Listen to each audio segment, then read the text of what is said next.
When I used to do seminars on how to become a champion, I would always ask people, why do you want to be a champion?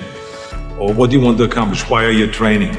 And they will, if a guy would get up and he would say, well, I want to train because I think that if I get muscular and, I feel like I'm getting the kind of definition, then I maybe can enter a bodybuilding competition.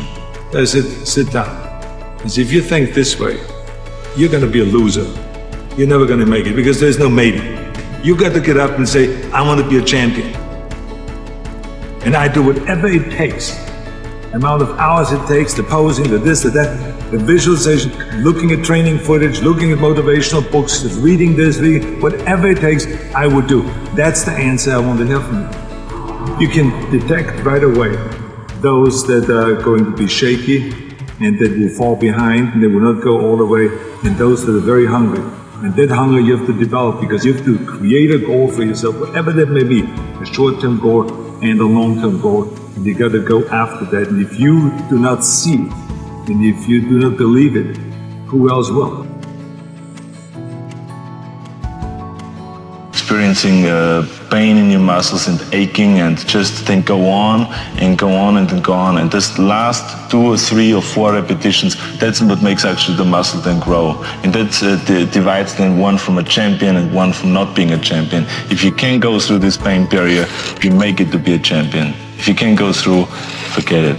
And that's what most people lack, is on this having the guts to go in and just say, I go through and I don't care what happens. It aches, and if I fall down, I have no fear of fainting in a gym because I know it could happen. I threw up many times while I was working out, but it doesn't matter because it's all worth it. Everyone has a problem with time, but the day is 24 hours and we sleep 6. Now, I know there's some out there that say, whoa, I need 8. Well, I say just sleep a little faster. Because the bottom line is we have 6 hours of sleep, 24 hours are available, so you have 18 hours now available to your work, your family, your hobbies, and also to learn something new or to do something new, which could easily be that you want to learn a new language, or that you want to read as a New Year's resolution, I have to read a book every week, or you say, I'm going to go and reshape my body. So you're going to go and take this hour out of your schedule and say, I'm going to train an hour every day.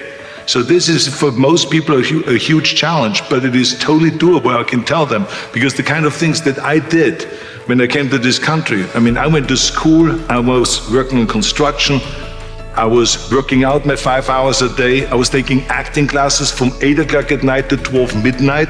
I was doing all of those things. I wanted to make sure that out of the 24 hours of the day, that I don't waste one single hour.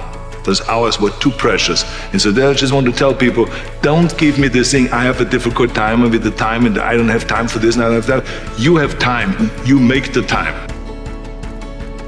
I had this need of coming to America. When I started learning about America at the age of 10, and we got geography lessons and learned about America and and saw the first photographs. I remember in those photos in the textbook, but also in Super 8mm film footage that they showed in the classroom, about the Golden Gate Bridge and the Empire State Building and the 6-lane highways and all this. I said, what am I doing here in Austria with these little roads? I want to go over there and I want to be part of the big deal. And so I had always this desire that felt like the only way I ever would get to America, because in those days it wasn't common that you buy yourself a ticket, that no one could afford that. So I had to kind of accomplish something big that takes me to America. And then when I read about this guy, Reg Park, who won Mr. Universe 3 times and then became a star in Hercules movies, and then was in Italy filming, and then in Hollywood filming, I felt that could be the ticket. I should become Mr. Universe. I should become kind of a second Reg Park. Of course, no one really bought into that. My parents thought I was totally insane.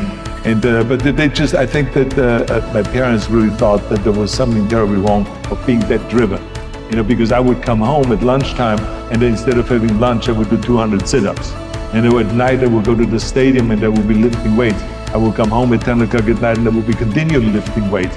So it was like one of this insanity in the military.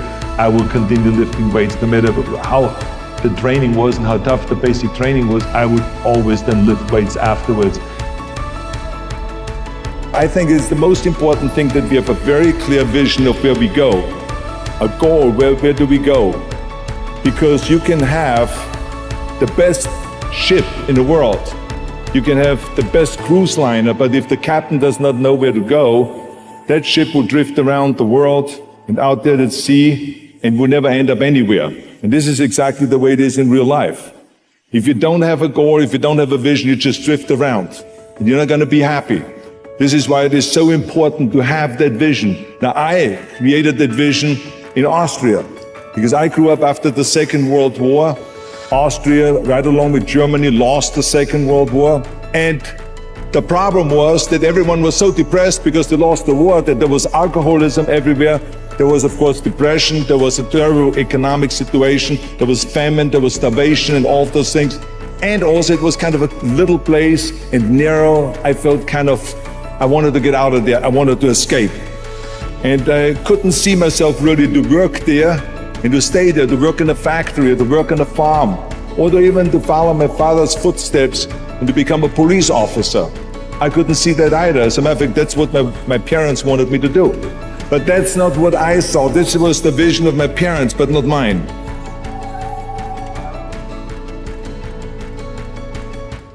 You got to work your butt off.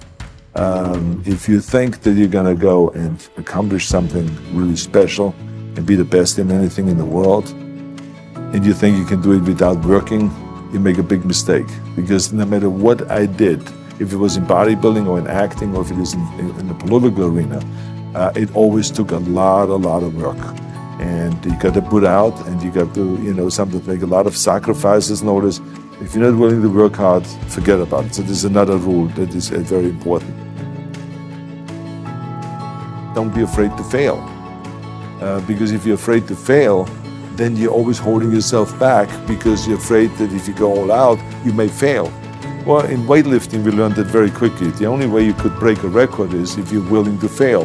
That's when you put on more weight, you try it, sometimes you will not be able to lift it, which has happened to me many times, but eventually, when you train hard enough, you will lift it. So don't be afraid to fail. How far can you fall?